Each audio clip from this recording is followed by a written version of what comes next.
ನಮ್ಮನೆ ಯುವರಾಣಿ ಹೇ ನಮ್ಮನೆ ಯುವರಾಣಿ. ಇದೇನ್ ಮೀರಾ, ದೋಸೆ ಹಿಟ್ಟು ನಿನ್ ಕೈಗೆಲ್ಲ ಯಾಕೆ ಮೆತ್ಕೊಂಡಿದೆ? ಅಯ್ಯೋ, ನನ್ ಕೈಗೆ ಅಂಟ್ಕೊಂಡಿತ್ತ? ಓಹೋ, ಮೇಡಮ್ ಅವರು ಓದಕ್ ಹೋಗಿದ್ರು ಅಥವಾ ದೋಸೆ ಮಾಡ್ಕೊಂಡು ತಿನ್ನಕ್ ಹೋಗಿದ್ರು? ನೆನ್ಪಾಯ್ತು. ಆಕ್ಚುಲಿ ಓದೆಲ್ಲ ಮುಗ್ದಿತ್ತಾ, ಮಾನ್ಯನ್ ಮನೇಲಿ ಕರೆಂಟ್ ಹೋಗಿತ್ತು. ಇನ್ನೇ ನಾನ್ ಮನೆಗೆ ಹೊರಟಿದ್ದೆ. ಅಷ್ಟೊತ್ತಲ್ಲಿ ಮಾನ್ಯ ಅವ್ರಮ್ಮ ಮಾನ್ಯಂಗೆ ಹಿಟ್ಟು ಕೊಡು ಅಂತ ಹೇಳಿದ್ರು. ಅವ್ನು ಕಷ್ಟ ಪಡ್ತಿದ್ರು ನೋಡಕ್ಕಾಗ್ಲಿಲ್ಲ, ಅದಕ್ಕೆ ನಾನು ಸ್ವಲ್ಪ ಹೆಲ್ಪ್ ಮಾಡ್ದೆ. ಅದಿರ್ಬೇಕು ಅಷ್ಟೇ, ಏನೂ ಇಲ್ಲ. ಕಳ್ಳಗೊಂದ್ ಪಿಳ್ಳೆ ನೆವ ಅಂತಾರೆ. ನಿನಗ್ ಲೇಟಾಗಿ ಬರೋದಕ್ಕೆ ಏನಾದ್ರೂ ಒಂದ್ ನೆಪ ಬೇಕು ಅಲ್ವಾ? ನಿಜ ಹೇಳಿದ್ರಿ ಯಾಕಮ್ಮ, ನೆಪ ಅಂತ ಹೇಳ್ತಿದ್ಯಾ? ಮತ್ತಿನ್ನೇನೆ, ನನಗಂತೂ ನೀನ್ ಇಷ್ಟೊತ್ತಲ್ಲಿ ಆಚೆ ಇರೋದು ಇಷ್ಟನೇ ಆಗ್ತಾ ಇಲ್ಲ. ಪ್ರತಿದಿನ ನೀನು ಶಾಂಭವಿ ಅಮ್ಮ, ನಾನು ಆಗ್ಲೇ ನೀವ್ ಎಷ್ಟು ಗಾಬರಿ ಆಗಿರ್ತೀರಿ ಅಂತ ಎಲ್ರಿಗೂ ಹೇಳ್ತಾ ಇದ್ದೆ. ನೋಡಿದ್ರ ಶಾಂಭವಿ ಅಮ್ಮ ಎಷ್ಟು ಹೆದರ್ಕೊಂಡಿರ್ತಾರೆ. ಅಮ್ಮ, ಇವಳ ಬಗ್ಗೆ ನಿಮ್ಗೆ ಏನ್ ಟೆನ್ಷನ್ ಅಮ್ಮ? ಟೆನ್ಷನ್ ಅಲ್ಲ ಕಣೋ ಅನಿ, ಪ್ರತಿದಿನ ಇನ್ನೊಬ್ರು ಮನೆಗೆ ಹೋಗೋದು ಸರಿ ಅಲ್ಲ ಅಂತ ಅಷ್ಟೇ. ಒಂದ್ ಕೆಲಸ ಮಾಡ್ಬೋದು. ಒಂದಿನ ಮೀರಾ ಮಾನ್ಯ ಮನೆಗೆ ಹೋಗ್ಲಿ, ಇನ್ನೊಂದಿನ ಮಾನ್ಯನೇ ನಮ್ಮ ಮನೆಗೆ ಬರ್ಲಿ. ಏನಂತೀರಾ?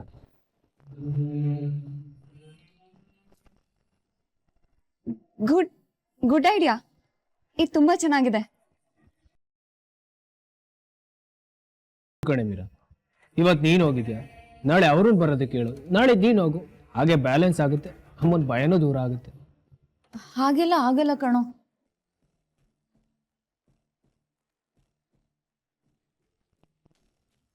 ಯಾಕೆ ಮೀರಾ, ಮಾನ್ಯಂಗೆ ಮನೆಗ್ ಬರೋದಕ್ಕೆ ಇಷ್ಟ ಅಲ್ವಾ? ಹಾಗೇನಿಲ್ಲ, ಮಾನ್ಯ ಅಕ್ಕ ಅವಾಗವಾಗ ಬರ್ತಾ ಇರ್ತಾರೆ.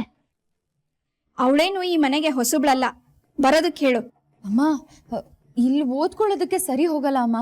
ಮಾನ್ಯನ್ ಮನೆನೇ ಕಂಫರ್ಟಬಲ್ ಆಗಿದೆ.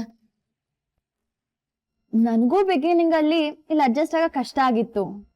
ಹಾಗೇನಿಲ್ಲ ಅಮ್ಮು, ಓದೋದ್ರ ಕಡೆ ಕಾನ್ಸಂಟ್ರೇಷನ್ ಇದ್ರೆ ಎಲ್ಲಿದ್ರೂ ಓದ್ಬೋದು. ಹೇ ಮೀರಾ, ಈ ಸಲ ಅಂತೂ ಪೌಚ್ ಆಗ್ಲೇಬೇಕು.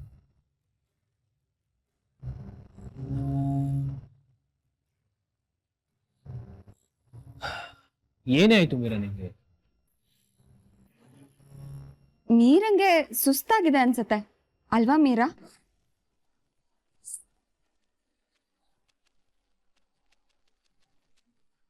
ಹೋಗು ಮೀರಾ, ಫ್ರೆಶ್ ಅಪ್ ಆಗ್ಬಾ, ನಾನು ಊಟಕ್ಕೆ ರೆಡಿ ಮಾಡ್ತೇನೆ. ನನ್ಗೆ ಊಟ ಬೇಡ, ನಾನು ಅಲ್ಲೇ ತಿನ್ಕೊಂಡ್ ಬಂದೆ.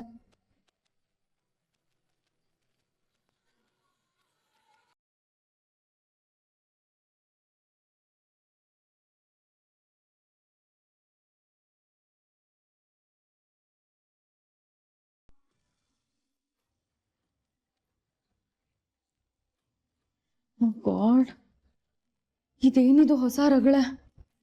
ಛೇ, ಮಾನ್ಯ ಮನೆಗೆ ಓದ್ಕೊಳ್ಳೋದಕ್ಕೆ ಹೋಗ್ಬೇಕು ಅಂತ ಹೇಗೋ ಮ್ಯಾನೇಜ್ ಮಾಡ್ತಿದ್ದೆ. ಆದ್ರೆ ಈಗ ಮಾನ್ಯನೇ ಮನೆ ಕರ್ಸು ಅಂತ ಕೂತಿದ್ರಲ್ಲಪ್ಪ, ಏನ್ ಮಾಡೋದು? ಇದೆಲ್ಲ ಪಕ್ಕ ಅಹಲ್ಯ ಅಕ್ಕನ ಕಿತಾಪತಿನ. ತೊಟ್ಲನ್ನ ತೂಗ್ತಾರೆ, ಮಗುನು ಅವರೇ ಚೂಡ್ತಾರೆ. ನನ್ಗೇನು ಗೊತ್ತಾಗಲ್ವಾ? ಛೇ, ಈಗೇನು ಮಾಡೋದು? ನಾಳೆ ಬೇರೆ ಶನಿವಾರ. ದಾಮಣ್ಣ ಅಂಕಲ್ ತುಂಬ ಜನ ಬರ್ತಾರೆ, ರಶ್ ಇರುತ್ತೆ, ಬೇಗ ಬಾ ಅಂತ ರಿಕ್ವೆಸ್ಟ್ ಮಾಡ್ಕೊಂಡ್ರು. ಏನು ಮಾಡಲಿ?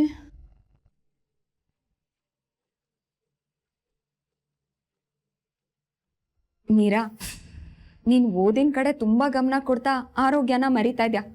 ಊಟ ಬೇಡ ಅಂತ ಹೇಳಿ ಹಾಗೆ ಬಂದ್ಬಿಡೋದಾ? ಹಾಲಿಗೆ ಅರಿಶಿನ ಹಾಕಿ ತಂದಿದ್ದೀನಿ, ತಗೋ ಕುಡಿ. ದೇಹನೂ ತಂಪಾಗಿರತ್ತೆ, ಆರೋಗ್ಯವಾಗೂ ಇರತ್ತೆ. ಯಾಕೆ ನೀವೆಲ್ಲದನ್ನ ಹೌದು ಅಂತ ತೋರಿಸ್ಕೊಳ್ಳೋದಕ್ಕೆ ಪ್ರಯತ್ನ ಮಾಡ್ತಿದ್ದೀರಾ? ನನ್ಗಿಷ್ಟೊಂದೆಲ್ಲ ಕಾಳಜಿ ತೋರಿಸ್ಬೇಡಿ. ಇದೆಲ್ಲ ನಾಟಕ ಅಂತ ನನಗೆ ಗೊತ್ತು. ಒಳ್ಳೇದನ್ನ ಮಾಡೋದಕ್ಕೋದ್ರೆ ಎಲ್ಲರೂ ಹೇಳೋದೇ ಹೀಗೆ. ಅದಕ್ಕೆ ನಮ್ಮ ಹುಷಾರಲ್ಲಿ ನಾವಿರ್ಬೇಕು. ನಾನು ಯಾವಾಗಲೂ ದೂರದ್ದೇ ಯೋಚನೆ ಮಾಡೋದು. ಬುದ್ಧಿ ಇಲ್ದಿರೋರ ಥರ ನೆನ್ನೆ ಮತ್ತೆ ಇವತ್ತಿನ ಬಗ್ಗೆ ಯೋಚನೆ ಮಾಡಲ್ಲ. ನೀವು ತುಂಬ ಜಾಣರು ಅನ್ನೋದು ನನಗೆ ಗೊತ್ತು ಅಕ್ಕ. ನಿಮ್ಮನ್ನ ನನ್ನ ಜೊತೆ ಕಂಪೇರ್ ಮಾಡ್ಕೊಳ್ಳೋದಕ್ಕಾಗತ್ತಾ? ನೀವೇ ಬೇರೆ, ನಾನೇ ಬೇರೆ. ಅಬ್ಬಾ, ಈಗ್ಲಾದ್ರೂ ಒಪ್ಕೊಂಡ್ಯಲ್ಲ, ಹಾಲು ಕುಡ್ದಷ್ಟು ಸಂತೋಷ ಆಯ್ತು. ತಗೋ, ನೀನು ಹಾಲು ಕುಡ್ದು ಆ ಸಂತೋಷನ ಅನುಭವಿಸು. ನನಗೆ ಬೇಡ. ಬೇಡ ಅಂದ್ರೆ ಹೇಗೆ ಪುಟ್ಟ? ನೀನು ರಾತ್ರಿ ಎಲ್ಲ ನಿದ್ದೆಗೆಟ್ಟು ಓದ್ತಾ ಇರ್ತೀಯ, ಊಟ ಸರಿಯಾಗಿ ಮಾಡಲ್ಲ, ತಿಂಡಿ ಸರಿಯಾಗಿ ಮಾಡಲ್ಲ. ಈಗ ಊಟ ಬಿಟ್ಟು ನಿದ್ದೆ ಬಿಟ್ಟು ಓದ್ತಾ ಇದ್ರೆ ನಿನ್ ಆರೋಗ್ಯದ ಗತಿ ಏನಾಗ್ಬೇಕು? ಹೀಗೆ ಆದ್ರೆ ಹುಷಾರ್ ತಪ್ತೀಯ ಪುಟ್ಟ. ಮತ್ತು ಅದೇ ಫೇಕ್ ಕಾಳಜಿ. ಇಲ್ಲ ಪುಟ್ಟ, ಇದು ರಿಯಲ್ ಕಾಳಜಿ. ಯಾಕೆ ಗೊತ್ತಾ? ನೀನ್ ಹುಷಾರಾಗಿದ್ರೆ ಮನೆ ಖರ್ಚು ಕಡಿಮೆ ಆಗುತ್ತೆ, ಅನ್ನೆಸೆಸರಿಯಾಗಿ ದುಡ್ಡು ಹಾಳಾಗೋದು ತಪ್ಪತ್ತೆ. ಹೇಗೆ ಅಂತ್ಯ? ಊಟ ಮಾಡಲ್ಲ, ನಿಶಕ್ತಿ ಆಗುತ್ತೆ, ನಿದ್ದೆ ಮಾಡಲ್ಲ, ದೇಹ ದಣಿಯತ್ತೆ, ಆಮೇಲೆ ಜ್ವರ ಬರುತ್ತೆ. ಜ್ವರ ಬಂದ್ರೆ ದುಡ್ಡು ಖರ್ಚಾಗೋದು ಯಾರ್ದು? ನನ್ನ ಮನೆದೇ ಅಲ್ವಾ? ಐ ಮೀನ್ ನನ್ನ ಗಂಡದ್ದೇ ಅಲ್ವಾ? ಆಮೇಲೆ ಅದರ ಲೆಕ್ಕ ಯಾರು ಬರೀತಾರೆ?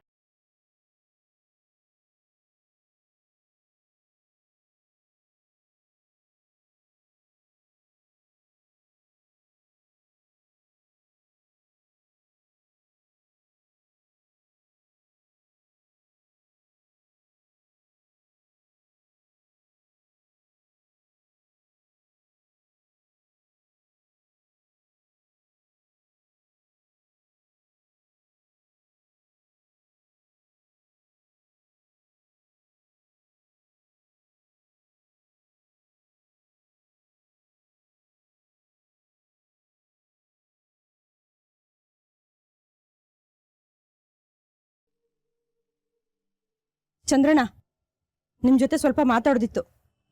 ಅದನ್ನಲ್ಲೇ ಹೇಳ್ಬೋದಿತ್ತಲ್ಲ. ಮನೆಯೊಳಗೆ ಮಾತಾಡಿದ್ರೆ ನನ್ ಧ್ವನಿ ಜೋರಲ್ವಾ? ಮನೆಯವ್ರಿಗೆಲ್ಲ ಕೇಳಿಸಿದ್ರೆ ಕಷ್ಟ ಅಂತ ಇಲ್ಲಿಗೆ ಬಂದೆ.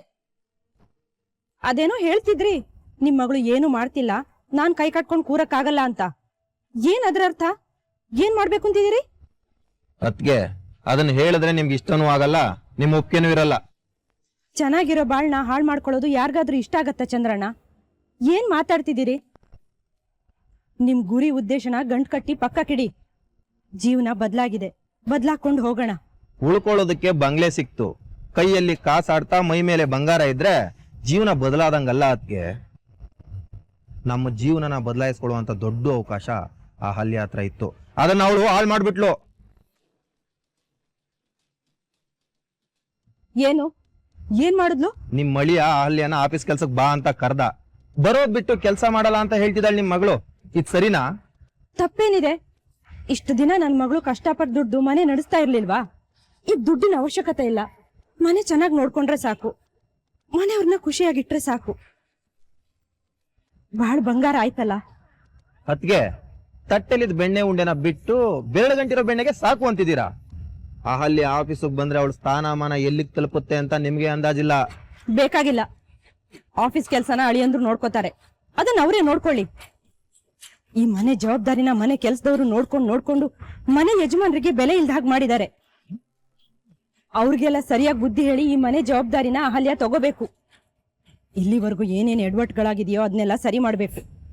ಅವಳನ್ನ ಅವಳ ಪಾಡಿಗಿರಕ್ ಬಿಟ್ಬಿಡಿ. ನನ್ ಮಗಳು ಆರಾಮಾಗಿ ಈ ಮನೆಯಲ್ಲಿ ಯಜಮಾನಿ ತರ ಉಣ್ಕೊಂಡ್ ತಿನ್ಕೊಂಡ್ ಕಾಲ ಕಳೀಲಿ. ಕೆಲ್ಸ ಮಾಡೋದ್ ಬೇಕಾಗಿಲ್ಲ.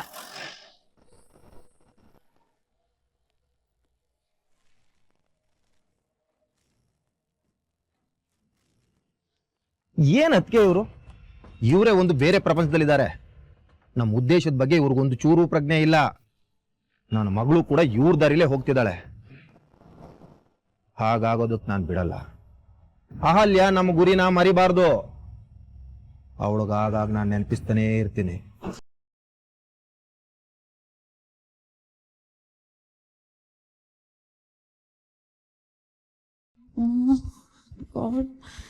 ಏನಪ್ಪ ಮಾಡ್ಲಿ? ದಿನ ಮಾನ್ಯ ಮನೆಗೆ ಓದ್ಕೊಳ್ಳೋದಕ್ಕೆ ಹೋಗ್ಬೇಕು ಅಂತ ಏನೋ ವ್ಯವಸ್ಥೆ ಮಾಡ್ಕೊಂಡಿದ್ದ. ಆದ್ರೆ ಅಹಲ್ಯ ಅಕ್ಕ ಫಿಟ್ಟಿಂಗ್ ಇಟ್ಟು ಈಗ ಮಾನ್ಯನ ಮನೆ ಕರ್ಸು ಅಂತ ಹೇಳ್ತಿದಾರ.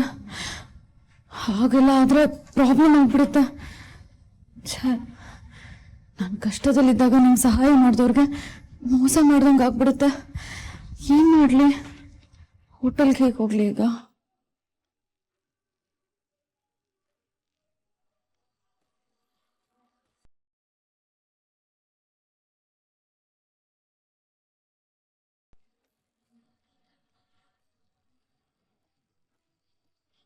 ಹೇಳ ಮಾನ್ಯ. ಮೀರಾ ಕವಲುದಾರಿ ಸಿನಿಮಾಗ್ ಬರ್ತೀಯೇನೆ? ಅಯ್ಯೋ, ನನ್ನ ಲೈಫೇ ದೊಡ್ಡ ಕವಲ್ದಾರಿ ಆಗ್ಬಿಡಿದೆ. ನಿನ್ ಸಿನಿಮಾ ಬೇರೆನಾ? ಹಾ, ಏನಂದೆ? ಏನೇ ಮಾನ್ಯ, ಎಕ್ಸಾಮ್ ಬೇರೆ ಹತ್ರ ಬಂತು, ಓದ್ಕೊಳ್ಳೋದಕ್ಕೆ ಟೈಮ್ ಇಲ್ಲ, ಅಂಥದ್ರಲ್ಲಿ ಸಿನಿಮಾ ಬೇರೆ.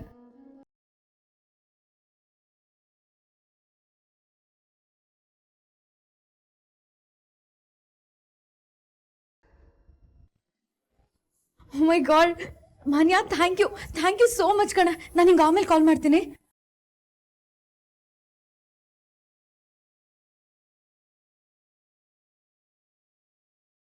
ಅಯ್ಯೋ, ನಿನ್ನ ಹತ್ರ ನಾನು ಆಮೇಲೆ ಮಾತಾಡ್ತೀನಿ ಕಣ. ನೀನು ಮೂವಿಗೆ ಹೋಗಿರು, ಓಕೆನಾ? ಬಾಯ್ ಬಾಯ್.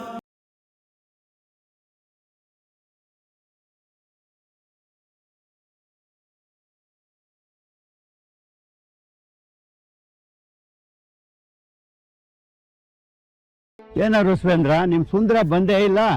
ಅವನು ಬೇರೆ ಕೆಲಸ ಇತ್ತು ಕಣ. ಇವತ್ತು ನಾನು ನನ್ನ ಮೊಮ್ಮಗನ ಜೊತೆ ಬಂದಿದ್ದೀನಿ. ನನ್ನ ಮೊಮ್ಮಗ ಯಾವಾಗ್ಲೂ ಜಿಮ್ಮು ವರ್ಕೌಟ್ ಅಂತ ಇರ್ತಾನೆ. ಅದಕ್ಕೆ ಇವತ್ತು ನನಗೆ ಕಂಪನಿ ಕೊಡು ಅಂತ ಹೇಳಿದ್ದೀನಿ. ಎಲ್ಲಿದ್ದಾನೆ ನಿನ್ ಮೊಮ್ಮಗ? ನೋಡು ಬಂದ ನೋಡು, ಇವನೇ ನನ್ನ ಮೊಮ್ಮಗ. ಪರವಾಗಿಲ್ಲ ವಸುದೇಂದ್ರ, ಇನ್ ಎರಡನೇ ಮೊಮ್ಮಗನ ಮದುವೆ ಬಂದಿದ್ದಾನೆ. Excuse me. ಒಳ್ಳೆ ಹೀರೋ ತರ ಇದ್ದಾನೆ. ಮದುವೆಗೆ ಹುಡುಗಿನೇನಾದ್ರು ಹುಡುಕಿದ್ಯೇನಪ್ಪ?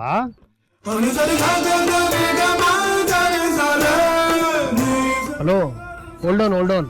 ನಾನು ಈಗಲೇ ಮದುವೆ ಆಗಲ್ಲ. ಈಗಲೇ ಆಗೋದಿಲ್ಲ, ಸರಿ ಮುಂದೆ ಆಗ್ತೀಯ ತಾನೆ? ಮುಂದೆ ಅಂದ್ರೆ ಇನ್ನು ತುಂಬಾ ಮುಂದೆ ತಾತ. 4 ವರ್ಷ ತಗಂತೀಯನಪ್ಪ? ಈಗ್ಲಿಂದಲೇ ಹುಡುಕಿದ್ರೆ 4 ವರ್ಷಕ್ಕೆ ಸೆಟ್ ಆಗುತ್ತೆ. ಹೌದೌದು, ಇವ್ರ ಅಣ್ಣನ ಹುಡುಗಿ ಹುಡ್ಕೋದಕ್ಕೆ 4 ವರ್ಷ ತಗೊಂಡಿದ್ದಾನೆ. ಇನ್ನು ತನಗ್ ಹುಡುಗಿ ಹುಡ್ಕೋದಕ್ಕೆ ಎಷ್ಟು ವರ್ಷ ತಗೋತಾನೋ ಏನೋ.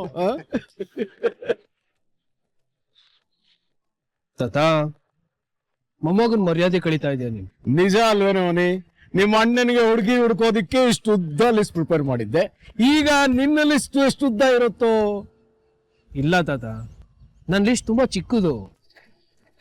ನಾನು ಮದ್ವೆ ಆಗೋ ಹುಡುಗಿ ಒಳ್ಳೆ ಗುಣ ಇರ್ಬೇಕು, ಒಳ್ಳೆ ಮನ್ಸಿರ್ಬೇಕು, ಮನೆಯವ್ರ ಜೊತೆ ನಗ್ನಗ್ತಾ ತಮಾಷೆಯಿಂದ ಇರ್ಬೇಕು, ತನಗ್ ಕಷ್ಟ ಇದ್ರೂ ತೋರ್ಸ್ಕೊಳ್ದೆ ಬೇರೆಯವ್ರನ್ನ ನಗ್ಸೋ ಪ್ರಯತ್ನ ಮಾಡ್ಬೇಕು, ಟೋಟಲ್ ಆಗಿ ಚಿನ್ಕುಳಿ ತರ ಇರ್ಬೇಕು. ನಾನ್ ಇಷ್ಟಪಡೋ ಹುಡುಗಿ ನಮ್ ಕುಟುಂಬನ ಸರ್ವಸ್ವ ಅನ್ಕೋಬೇಕು, ಮನೆಯವ್ರನ್ನ ಒಟ್ಟಿಗೆ ಇಟ್ಕೋಬೇಕು. ಸಿಂಪಲ್. ವಸುದೇಂದ್ರ, ಅರ್ಥ ಆಯ್ತೇನೆ? ಎಲ್ಲೋ ಏನೋ ಮಿಸ್ ಹೊಡಿತಾ ಇದೆ ಕಣೋ. ಮಿಸ್ ಹೊಡಿತಾ ಇಲ್ಲ. ನಿನ್ ಮೊಮ್ಮಗ ಆಲ್ರೆಡಿ ಒಬ್ಬ ಹುಡುಗಿನ ಸೆಲೆಕ್ಟ್ ಮಾಡ್ಕೊಂಡಿದ್ದಾನೆ. ನೀನ್ ಹೂ ಅಂದ್ರೆ 1 ತಿಂಗಳಲ್ಲೇ ಮದುವೆ ಮಾಡಿ ಮುಗಿಸ್ಬೋದು. ಅನಿಕೇತ್, ನಿಂತ್ಕೊಳ್ಳೋ. ಅನಿ, ನಿಂತ್ಕೋ.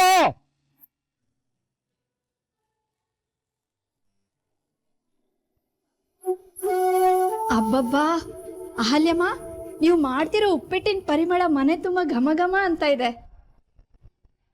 ನೀವೇನೇ ಹೇಳಿ, ನಮ್ ಸಾಕೆತ್ತಡ ಉಪ್ಪಿಟ್ಟು ಮಾಡ್ದಂಗೆ ಬೇರೆ ಯಾರಿಗೂ ಮಾಡಕ್ಕೆ ಬರಲ್ಲ ಬಿಡಿ.